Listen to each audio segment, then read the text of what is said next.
bem, meus irmãos, bom dia novamente, a graça e a paz do Senhor Jesus, amém?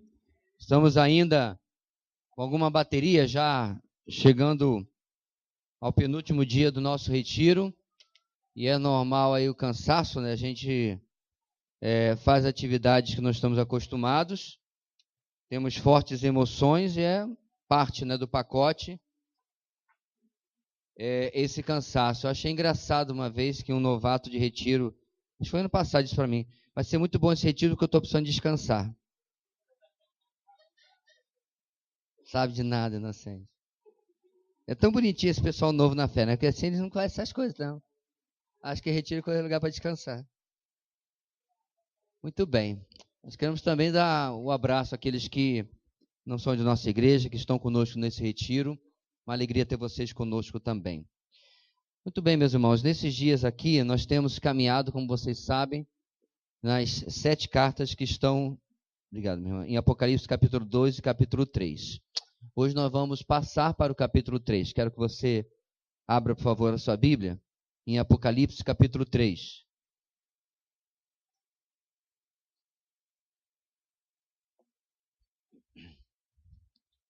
E hoje nós vamos ver esta carta bem pequena que Jesus escreveu à igreja da cidade de Sardes.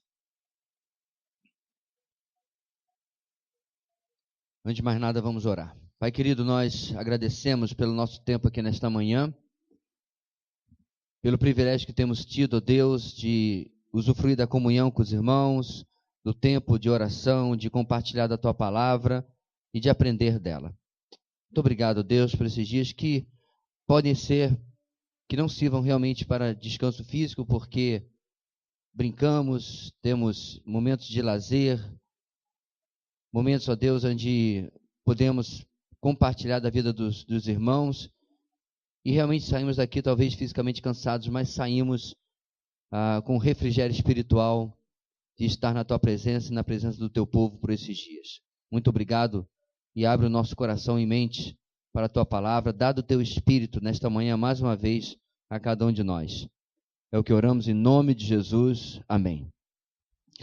Muito bem, meus irmãos. Vamos ler do versículo 1 até o versículo 6 da carta do Senhor Jesus à igreja de Sardes. Diz assim a palavra do Senhor: ao anjo da igreja em Sardes escreve: estas são as palavras daquele que tem os 7 Espíritos de Deus e as 7 estrelas. Conheço as suas obras, você tem fama de estar vivo, mas está morto. Esteja atento, fortaleça o que resta e que restava para morrer, pois não achei suas obras perfeitas aos olhos do meu Deus. Lembre-se, portanto, do que você recebeu e ouviu, obedeça e arrependa-se. Mas se você não estiver atento, virei como ladrão e você não saberá que hora virei contra você. No entanto, você tem aí em Sardes uns poucos que não contaminaram as suas vestes. Eles andarão comigo vestidos de branco, pois são dignos. O vencedor será igualmente vestido de branco. Jamais apagarei o seu nome do livro da vida, mas o reconhecerei diante de meu Pai e dos seus anjos. Aquele que tem ouvidos, ouça o que o Espírito diz às igrejas.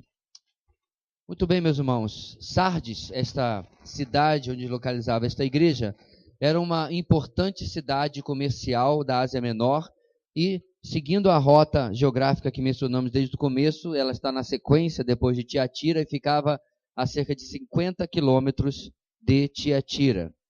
Sardes produzia joias, corantes e material têxtil, o que a tornava uma cidade muito próspera e uma cidade muito importante. Ela, inclusive, costumava ser a capital da província da Lídia e ficava no entroncamento de 5 estradas importantes, ou seja, 5 destinos na Ásia Menor passava por Sardes, novamente reforçando a prosperidade dessa cidade. Era também um centro religioso de adoração pagã e ali estava o grande templo de Ártemis, cujas ruínas podem ser visitadas até o dia de hoje. O pessoal que pega esse pacote de viagem a Israel, que inclui a Ásia Menor, passa por esses lugares, né? Hashtag Santa Inveja. Até um dia a gente chega lá. A esta igreja é direcionada essa breve carta, e o Senhor ressurreto se apresenta, como geralmente ele fez em todas as cartas, ele dá essa carteirada, né, essa identificação, e aqui ele diz que ele é aquele que tem os 7 Espíritos de Deus e as 7 estrelas. Os 7 Espíritos, meus irmãos, é apenas uma alusão à plenitude do Espírito de Deus que habita em Cristo. Aos Colossenses, Paulo escreveu, capítulo 1, versículo 19, pois foi do agrado de Deus que nele, em Cristo, habitasse toda a plenitude. Ideia que ele vai repetir, vai reforçar no capítulo 2, versículo 9. Não há dúvida, claro, que antes e muito mais depois de sua morte, Jesus sempre foi cheio do Espírito Santo. Em Isaías nós encontramos, irmãos, um texto interessante profetizando sobre a vinda do Messias, sobre a vinda do Cristo. Isaías descreve exatamente 7 formas nas quais o Messias seria cheio do Espírito. Lá nós lemos em Isaías 11, 22, se eu não me engano. Um ramo, eu esqueci de anotar, mas é isso mesmo. Um ramo surgirá do tronco de Jessé, e das suas raízes brotará um renovo. O Espírito do Senhor repousará sobre ele, o Espírito que dá sabedoria e entendimento, o Espírito que traz conselho e poder, o Espírito que dá conhecimento e temor ao Senhor. E eu, como não acredito em coincidência, irmãos, há sempre a mente do Senhor por trás da Escritura, aí está a plenitude da ação do Espírito de Cristo nele. O Espírito, o Senhor Jesus não é o Espírito, mas ele possuía o Espírito Santo durante toda a sua existência.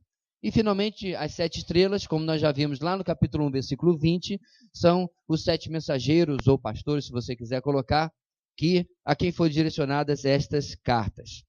Já no primeiro verso, meus irmãos, o cenário já muda. Acabou as apresentações e já vem a repreensão a essa igreja. Repetindo, conheço as suas obras. Você tem fama de estar vivo, mas está morto. A repreensão, meus irmãos, já inicia com esse conheço as suas obras, apontando novamente para a presença e a participação íntima do Senhor em todos os aspectos das suas igrejas. Ele, o Senhor, está sempre no nosso meio. Nós nunca fazemos algo na igreja do Senhor que seja em nome dele, como se ele estivesse distante e nós fôssemos totalmente responsáveis, mas ele está participando das atividades, ele é sempre a cadeira em cada assembleia, em cada comissão, em cada organização, enfim, em cada ministério. Sem ele não há nada que nós possamos fazer, já diz João capítulo 15, e esse conheço aí, meus irmãos, novamente o Senhor está reforçando a sua presença e a sua participação íntima na vida da sua igreja. E ele segue dizendo, meus irmãos, que esta igreja tinha fama, reputação de estar viva, mas, na verdade, de fato, estava morta. A aparência estava lá. Era apenas uma casca. É aquela igreja que nós poderíamos olhar hoje, onde tudo funciona. As organizações, os ministérios, está tudo certinho. Mas ela não possui mais a vida e a relevância espiritual que só vem através da vida do Senhor, fluindo através dela. A reputação de estar viva aponta para uma história, né, anterior de seriedade e compromisso. Em boa parte da história de Sardes, eles fizeram tudo certinho. Em boa parte da história de Sardes, eles colocaram as peças no lugar certo. E provavelmente tinham o zelo suficiente para que isso tivesse acontecido. Então é interessante, meus irmãos, que é mais uma história de uma igreja que começa bem, mas ao longo da sua caminhada, perde o seu direcionamento. Nós já vimos outras assim.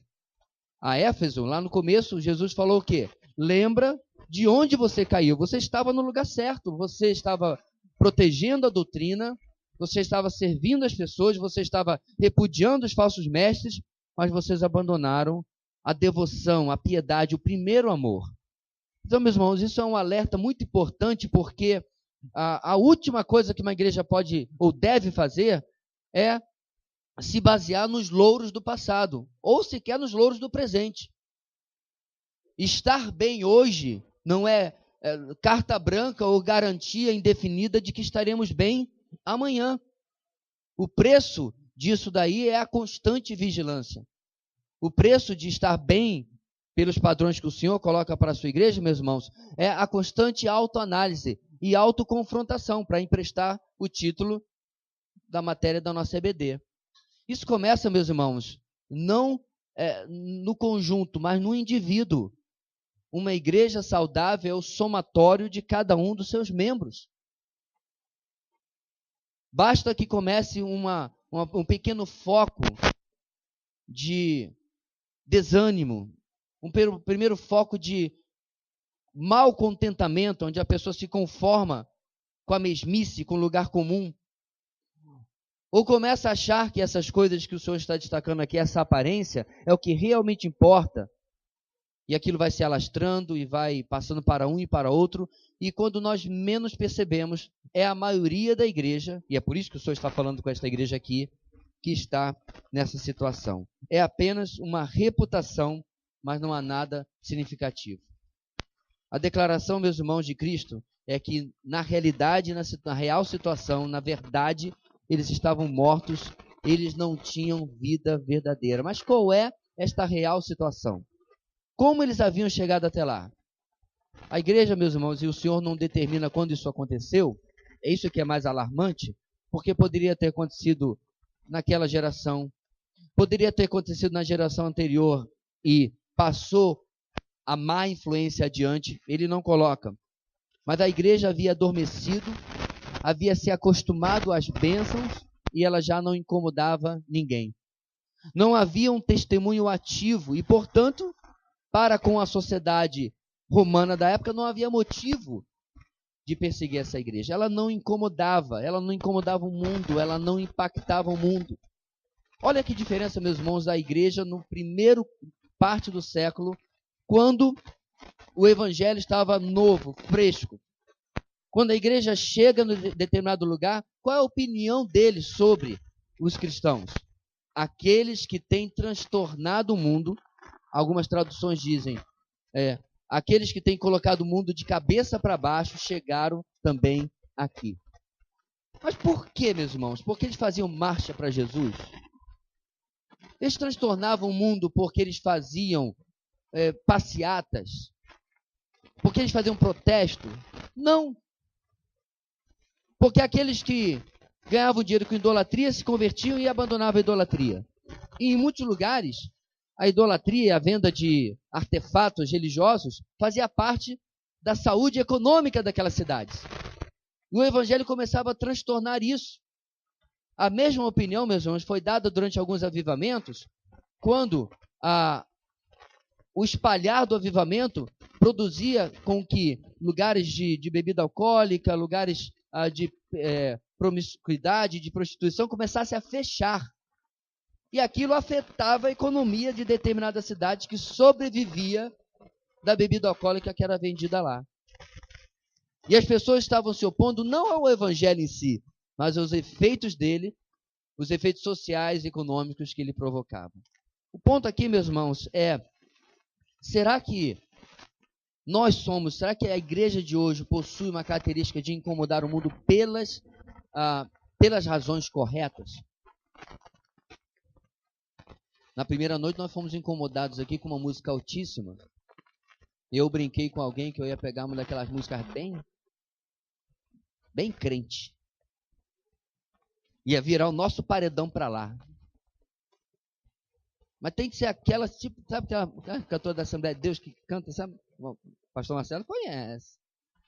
Já foi do Reteté. Então, ia botar para lá. Claro que eu não ia fazer isso, meus irmãos, mas não é esse tipo de incômodo que eu me refiro.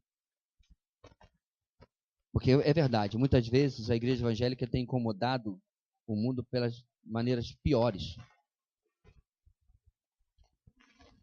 Tem fechado corações pela maneira como se coloca. E aí, por causa dessa atitude, eu me lembro, por exemplo, de vários anos atrás, uma reportagem que alguns evangélicos estavam passando nesta época, blocos de carnaval, e eles ficavam na beira da rua, profetizando e causando um desconforto imenso ali naquela situação. Então, diante deste exemplo e outras questões que a gente viu em anos anteriores, o que a igreja atual, em muitos casos, fez? Foi lá para o outro lado. Aí quer ter uma postura novamente, tão parecida com o mundo que não incomoda o mundo. Quer ser a igreja legal. Quer ser a igreja, né, que é aceita pela sociedade, inclusive inclusiva, aceitando aquilo que a palavra de Deus não aceita. É tão interessante, meus irmãos, que tudo isso, você parar para conversar com quem defende essas teses, você nunca vai dizer assim, é porque nós achamos que a palavra de Deus está errada. Nunca vão falar isso. Geralmente eles vão pegar a cartada do amor. Nós temos que amar as pessoas.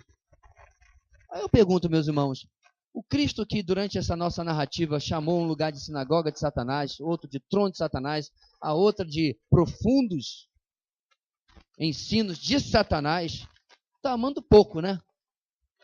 Porque o Senhor nunca transigiu sobre a sua opinião sobre o mundo, sobre o seu pensamento, sobre os seus falsos ensinos.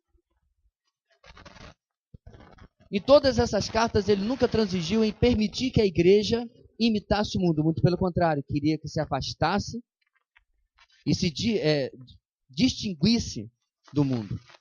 A igreja de Sardes perdeu completamente a sua identidade. Isso me lembra muito também, meus irmãos, aquilo que aconteceu em um processo muito mais longo na Europa. Quando a igreja parou de ter voz na sociedade. Hoje, já falei isso diversas vezes, os irmãos já sabem, você vai na Europa, você visita templos lindíssimos, completamente vazios, e muitos deles transformados ou vendidos para outra atividade. Templos, irmãos, onde a palavra de Deus e essa doutrina foi pregada de forma apropriada há 100, 150, 200 anos atrás. Hoje são cafeterias. Tem uma na Alemanha que é um Starbucks. Acharam a arquitetura bonita? E realmente é. Colocaram também uma biblioteca para ser um lugar assim, bem cult, né? E está apinhado de gente, porque antes de ser vendido estava vazia de cristãos. Porque a mensagem se tornou irrelevante. O começo de uma mensagem irrelevante, irmãos, é quando ela é negociada. Os irmãos lembram, como já falei várias vezes, que a igreja já no Brasil tem evitado de usar palavras que ofendam a sua audiência?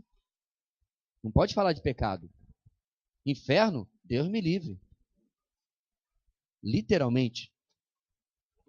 Palavras que tornam o discurso bíblico mas inaceitável para as pessoas.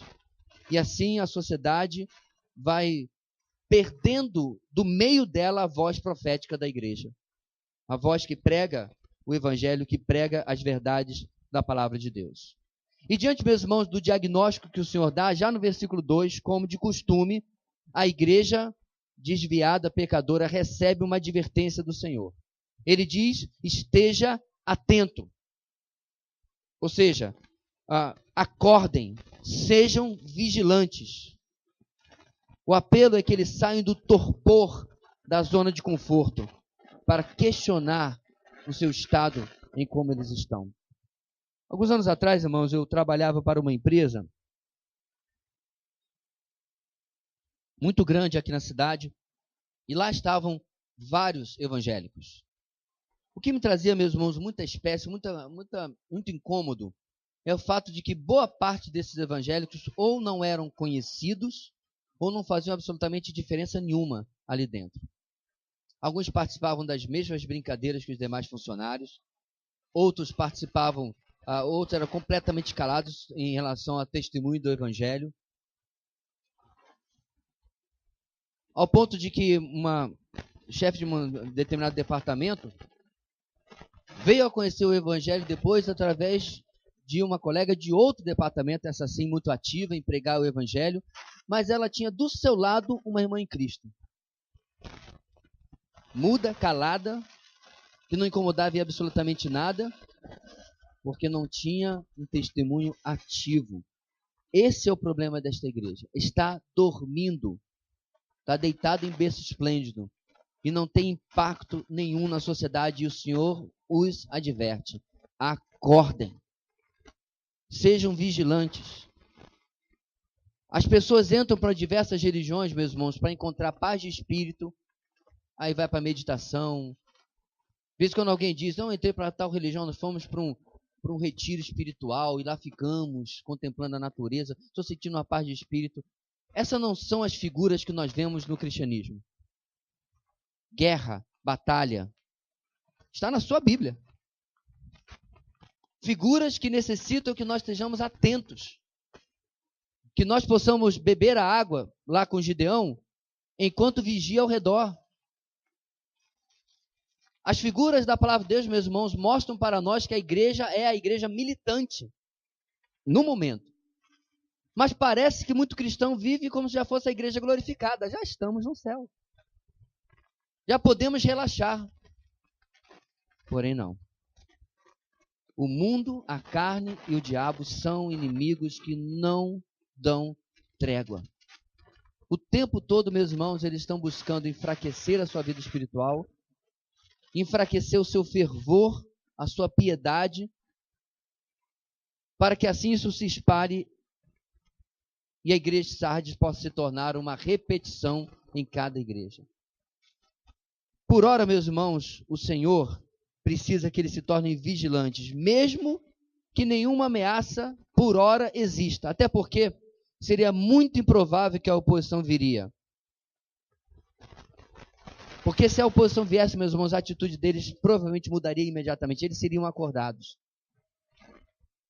Então, por ora, a atitude deles é que eles acordem.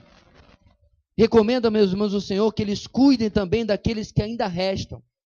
Como dissemos na mensagem sobre Tiatira, Deus sempre preserva um remanescente. Não é possível aos olhos do Senhor que se desista de uma igreja, mesmo que ela esteja fraca, que esteja débil. Antes deve-se identificar os restantes pontos de resistência e fortalecê-los. É mais uma vez aquilo que eu falei ontem, meus irmãos, sobre a necessidade de determinadas igrejas a serem revitalizadas. Agora eu quero destacar aqui, meus irmãos, que isso é praticamente impossível quando parte de um ou dois membros. É por isso que o Senhor endereça esta carta à liderança daquela igreja. E a partir dela, que a igreja toda se sinta responsabilizada a fortalecer, revitalizar aqueles que ainda restam para restaurar a igreja aquilo que ela precisa ser. Eu estou dizendo isso, irmãos, porque aqui e acolá as pessoas me contactam de outros estados falando da situação que estão vivendo em suas igrejas. E desde que eu comecei a receber esses questionamentos, irmãos, eu nunca vi alguém que seja membro da igreja X tendo conseguido por ele mesmo revitalizar ou ajudar ou modificar a situação daquela igreja. E geralmente a minha sugestão é: procure o seu pastor, abra o jogo com ele. Pastor, este é o raio-x da nossa igreja. É isso que está acontecendo.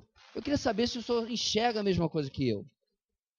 Caso contrário, ele ou ela vai se encontrar nadando contra a correnteza se o líder ou a liderança daquela igreja tem uma visão e um foco e um objetivo completamente oposto àquele que talvez você enxergue como o direcionamento bíblico a ser restaurado. Mas o Senhor, então, meus irmãos, fala que eles precisam restaurar esses restantes, porque não achei suas obras perfeitas aos olhos do meu Deus. No versículo 3, como dissemos, igrejas que precisam de revitalização e igrejas que precisam de precaução para que nunca se tornem mortas como esta, tem apenas um caminho. Este caminho, meus irmãos, não se encontra nas últimas novidades da administração ou do crescimento de igreja. Este caminho se encontra no velho evangelho, nas velhas doutrinas, na velha vida cristã, aquilo que nós, diz o texto, recebemos e ouvimos. É o que está no versículo 3. Lembre-se, portanto, do que você recebeu e ouviu. Jesus chama a atenção dessa igreja para que faça uma viagem ao passado e retorne aquilo que eles conheciam, que haviam recebido. É tão interessante, meus irmãos, que nós estamos aqui há poucas décadas do começo do ensino apostólico e a igreja já está perdendo o seu rumo. Algumas pessoas acreditam, eu não concordo necessariamente com isso, que eles estavam meio prejudicados pela dificuldade de comunicação, porque eles não podiam simplesmente acessar um link e assistir o último vídeo postado pelo apóstolo Pedro. Não dá para acompanhar aquela série, né, que o apóstolo João havia feito antes de ir para Patmos. Amados, esta é outra época. Os escritos eram valorizados. Talvez hoje a gente compre um livro e deixe aqui em cima da cadeira, certo de que ninguém vai pegar, mas se pegar também, a gente vai lamentar, vai lá e compra outro. Não era assim no primeiro século. manuscritos e cartas e tudo que eram reproduzidas e espalhadas de maneira efusiva pela igreja, aquilo era um tesouro. Aquilo era precioso. Portanto, cada igreja sim tinha, e a arqueologia confirma isso, registros. A carta aos Efésios havia circulado a cristandade, a carta aos Filipenses havia circulado, a carta de Romanos, confirmamos agora há pouco a pergunta do irmão, a carta magna do cristianismo, muito mais. Então nós estamos falando aqui, meus irmãos, não de uma igreja coitadinha, analfabeta, desprovida de recursos para aprender. Ela tinha como aprender e os apóstolos ainda em grande parte estavam ao seu redor. Não agora mais, porque só restava praticamente a João. Qual é o meu ponto aqui, meus irmãos? E nós? A comparação que eu geralmente faço, meus irmãos, não é nem com os dias do primeiro século, mas com os dias da Reforma. Os nossos irmãos do século XV e XVI tinham pelo menos a desculpa de que eles não podiam virar assim, filho, abre aí Romanos capítulo 5 para a gente tirar uma dúvida. Não tinha como. Porque a Bíblia só tinha em grande distribuição em latim, a Vulgata de Jerônimo. E quem falava latim, irmãos? O clero. E muito mal e porcamente alguns da realeza. O povo não. 98% da população da Europa não sabia absolutamente nada das Escrituras, a não ser aquilo que ouvia de outros. Grande parte, inclusive, era analfabeta.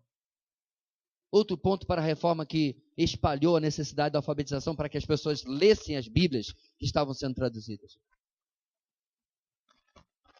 Então nós até compreendemos, meus irmãos, em um mundo onde química e alquimia ainda era meio misturado, e ainda se acreditava que havia um pouquinho de feitiçaria no meio,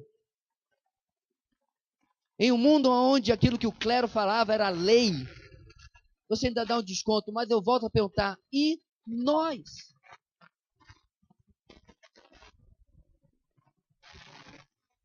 Alguém colocou na rede social esses dias assim, não vou viajar nesse fim de semana, não sei o que eu vou fazer. Eu mandei para ela o link do nosso canal. Tá aí, ó, 500 vídeos. Vai na pipoca, muito suco, coloca do lado. Não sei o que vou fazer. Hoje, meus irmãos, temos que escolher do que vamos nos alimentar. Nossa igreja temos uma livraria, temos uma biblioteca, 3 canais. Será que nós temos, meus irmãos, como ouvir o conselho de Jesus? Lembre-se do que você recebeu e ouviu. Há um ano atrás, não exatamente porque o carnaval no passado foi em outra época, mas há um ano atrás, neste mesmo lugar, nós caminhamos em 14 palavras chaves na sã doutrina. Lembra disso? Uma outra pessoa perguntou com todo respeito, como ele começou a falar, todo respeito, pastor, mas nós já não vimos isso na IBD? Eu falei, depois da segunda, terceira palestra, você me disse, nós já vimos. Já tínhamos visto. A questão é se lembrávamos.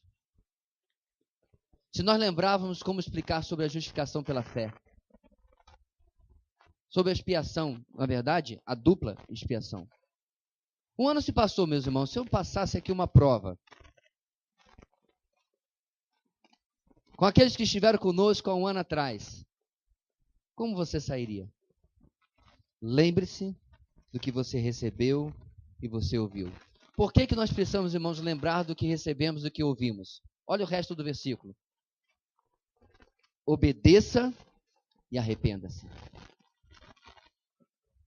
Qualquer pai aqui sabe que você não pode disciplinar o seu filho por alguma coisa que você nunca disse para ele. Se você vê o seu filho mexendo em algo que não pode mexer, você vai dizer para ele, filhinho, aqui não faça isso. Aqui o papai disse para você não mexer. E aí você pode seguir a regra dos 3 avisos, né? Avisou 1, avisou 2, avisou 3, lápide.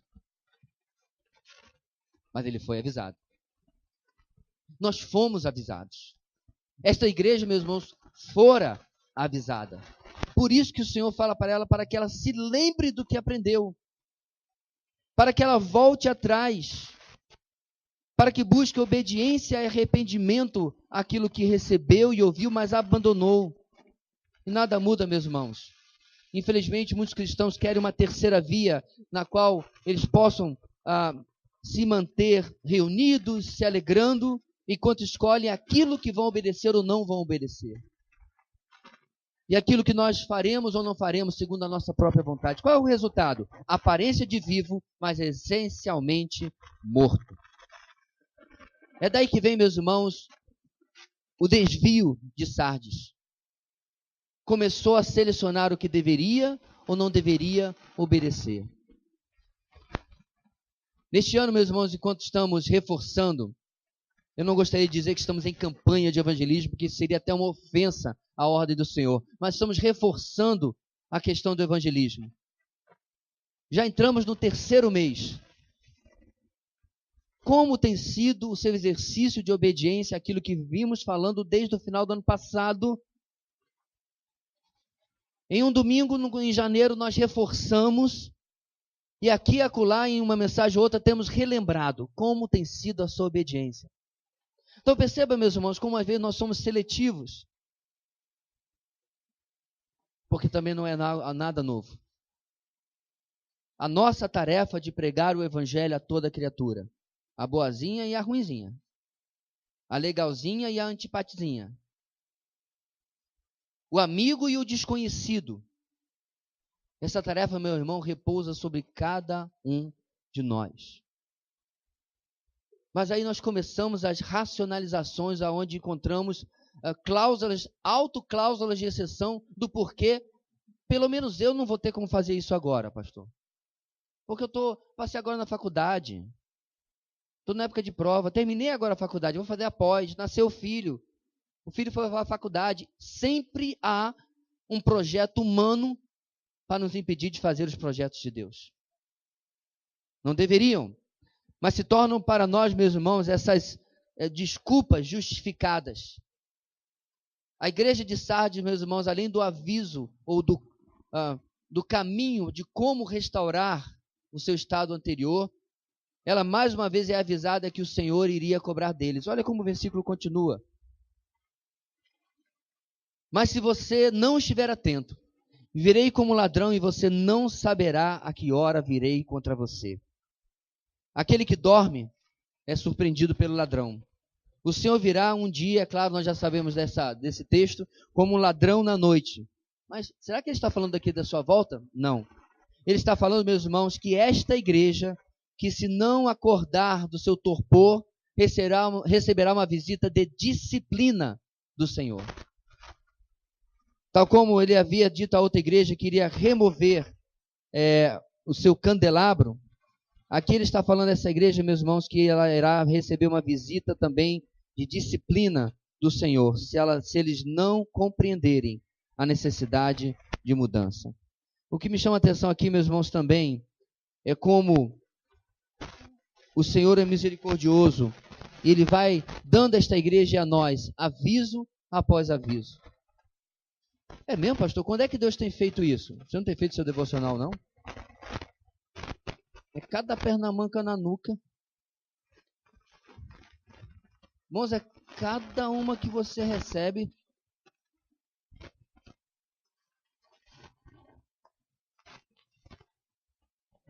Você não tem lido os livros que nós temos indicado? Você não tem assistido os sermãos? E aí que está, meus irmãos, o meu medo de que diante de todas essas bênçãos, esses recursos, nós nos tornemos adormecidos naquilo que Deus vem nos falando. Se torne de tal maneira lugar comum que o devocional, que a pregação, que tudo mais repita em nosso meio aquilo que o Senhor disse ao profeta. O Senhor vira para o profeta lá no cativeiro e diz: olha, você é para este povo como quem canta canções de amor. Esta é a expressão, meus irmãos, daquela época do entra por um ouvido e sai por outro. Isso é muito perigoso, igreja. Que nós nos tornemos dormentes, adormecidos, anestesiados para com a palavra de Deus. Quando você lê sobre as maravilhas da salvação, seu coração fica apertado.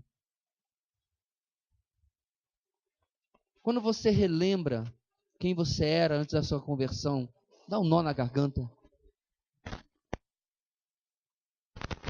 Quando você lê, por exemplo, o texto devocional de 1 de Pedro, lá no comecinho, lembra? Texto que fala de como o nosso Deus nos escolheu. Seu braço arrepia. A velha doutrina que nós temos recebido ainda aquece o seu coração. Diante, meus irmãos, dessa dormência, nosso querido irmão John Piper tem uma mensagem que ele fala que as pessoas hoje acham a pregação chata, o culto chato, a Bíblia chata. E naquela época desse sermão havia a nova sensação da tecnologia visual do cinema, que foi o filme de James Cameron, Avatar. E nessa mensagem, o John Piper já está meio de paciência cheia de ver o pessoal falando tanto de Avatar. Ele diz, a Bíblia não é chata, Avatar é chato. Tremendo espetáculo visual, artificial, não é verdadeiro. Mas sabe o que é interessante, meu irmão? Nós temos buscado alimentar os nossos sensos, nossos sentidos, exatamente com essas coisas, com aquilo que a mídia, que a tecnologia coloca na nossa vida. Essa é a caloria vazia do Red Bull, que a tecnologia joga na nossa mente o tempo todo, do energético, dá aquele up, aquele boost. Mas sabe o que acontece? Daqui a pouco você precisa de mais um pouco, porque passa rápido, se esvai. Mas, meus irmãos, a alegria no Senhor é a nossa força. Era assim no Antigo Testamento, continua hoje, nos dias da igreja. É esta alegria, essa velha doutrina, meus irmãos, que a igreja de Sardes começou a achar. Já ouvimos isso.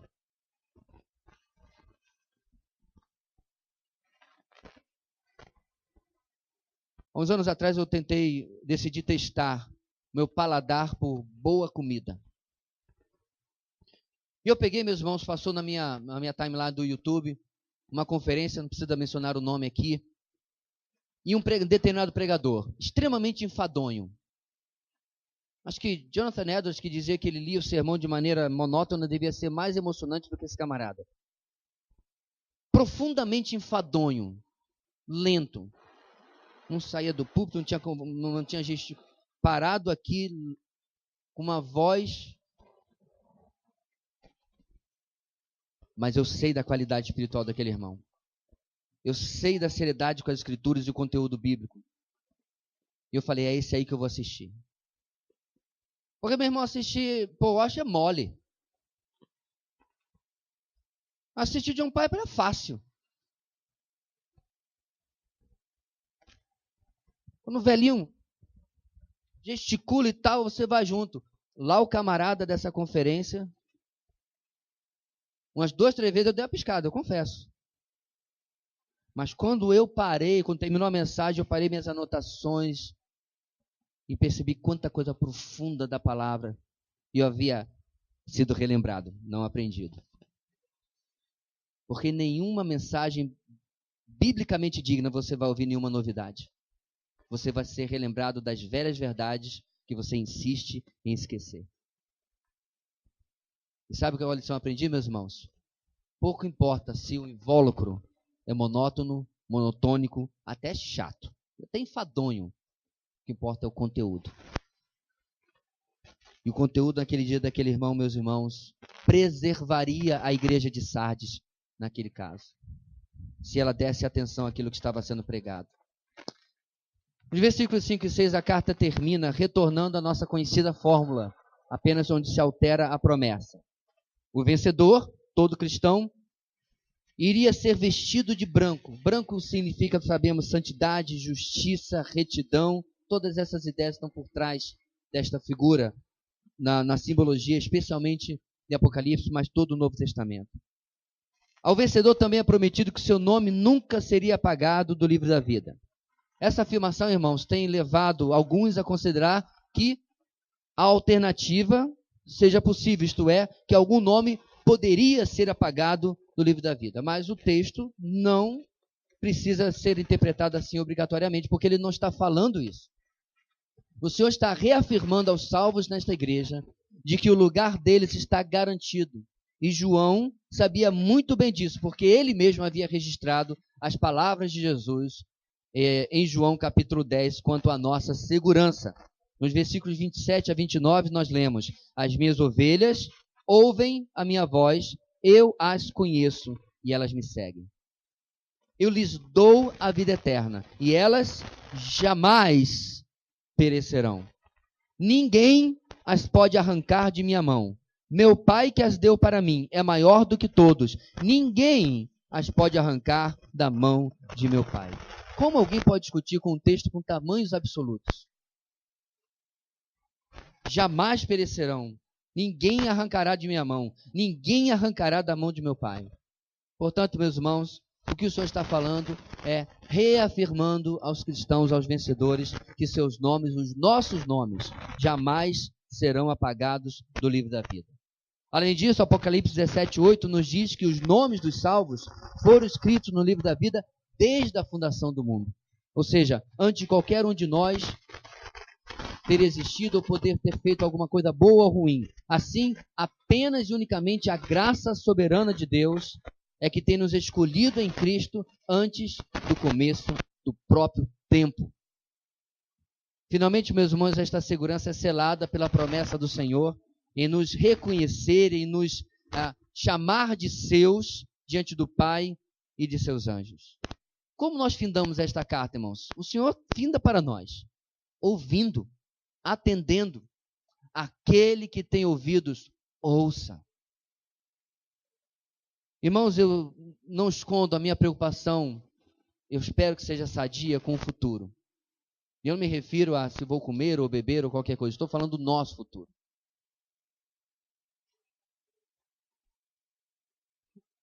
Líderes interesseiros, líderes espirituais interesseiros, o interesse deles é que a igreja vá bem nos seus dias. O ministro do Evangelho se interessa que a igreja vá bem depois dos seus dias. E à medida, irmãos, que estamos chegando praticamente ao final das cartas, me preocupa como que o tempo parece que não é nosso amigo. Me preocupa como que o tempo registra coisas complicadas. E nós não precisamos necessariamente olhar apenas para a palavra de Deus. Mark Lloyd Jones, talvez o principal expositor bíblico da segunda metade do século XX, um belo dia se aposentou. E depois que se aposentou, ele teve a ideia de começar um pequeno seminário. Mas ele, dali a alguns anos, morreu. Em uma conferência que tivemos aqui alguns anos atrás, o Franklin estava aqui, o Franklin Ferreira, e ele contou essa história.